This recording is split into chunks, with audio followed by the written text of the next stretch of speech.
What's the strangest family photo in your house? And what's the real story behind it? There's this weird family photo on our living room wall. Everyone who visits asks about it because it's just so off. It's me and my mom and this random guy who is definitely not my dad, standing in front of some lake I don't recognize. I'm like 5 in the photo, wearing this ugly yellow dress I don't remember, and we're all smiling like we're the happiest family ever. Except we weren't a family. I never knew who that man was. Mom always just laughed it off when people asked. Oh, that's just an old friend, she'd say. Or sometimes she'd get this look and say we don't talk about Derek, and then change the subject super fast. It became this weird joke in our house that no one would explain to me. I asked her about it so many times growing up. Like, who is this random dude that's in our family photo? And why do we have it displayed if he's not important? She'd get all weird and say things like, it's complicated, or you were too young to remember, and then literally walk away. Super frustrating. When I was 13, I got fed up and tried to take the photo down. Mom caught me and freaked out, screaming, crying, the works. It was the only time I ever saw her lose it completely. She kept saying, you can't take him away from me, which made zero sense because it was just a photo. She grounded me for a month. After that, I kind of developed this weird obsession with the photo. I'd stare at it for hours trying to remember anything about that day or that man. He had his arm around my shoulders in the photo. We looked comfortable together, like he knew me, but I had zero memory of him. When I was 16, I decided to do some detective work. Waited until Mom was at work and tore apart the attic looking for more photos or anything that could tell me who Derek was.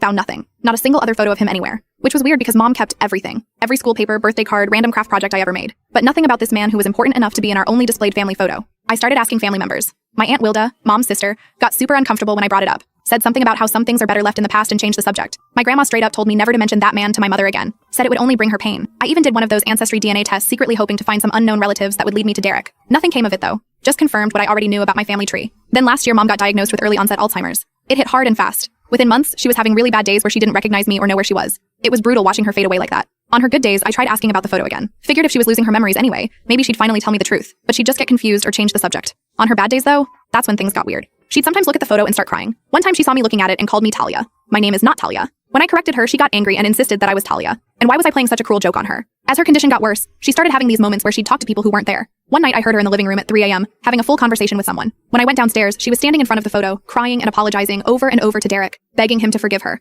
saying she never meant for it to happen. It was creepy off and I started wondering if maybe Derek had been abusive or something. Like maybe this was some trauma response and that's why no one would talk about him. After Mom had to move to a care facility, I had to clean out the house. I found this old box of paperwork in the back of her closet. Mostly boring stuff like old tax returns and insurance policies. But there was this yellowed newspaper clipping from like 25 years ago. It was about a boating accident where a man and his daughter drowned. The man was Derek Ward. The daughter was Talia Ward, age 6. There was a photo of them in the article. It was the same man from our family photo. I was confused af. So I called my Aunt Wilda and demanded answers. She broke down crying and finally told me everything. Apparently before I was born, Mom had been engaged to Derek. He had a daughter named Talia from a previous relationship. Mom loved that little girl like her own. They were going to be a family. But then the accident happened. Derek and Talia were in a boat that capsized during a storm. They both drowned. Mom completely lost it. Had a full psychotic break. Couldn't accept they were gone. Kept insisting Talia was still alive. That's when Wilda and my grandparents decided to get her help. She was hospitalized for months. When she got out, she seemed better. Met my dad shortly after. Got married. Had me. The family photo on our wall wasn't real. It was photoshopped. My aunt said Mom had taken a photo of me in a yellow dress, Talia's favorite color, and had somehow combined it with an old photo of her with Derek and Talia. She'd edited me in place of Talia. Created this fantasy photo of the family she lost.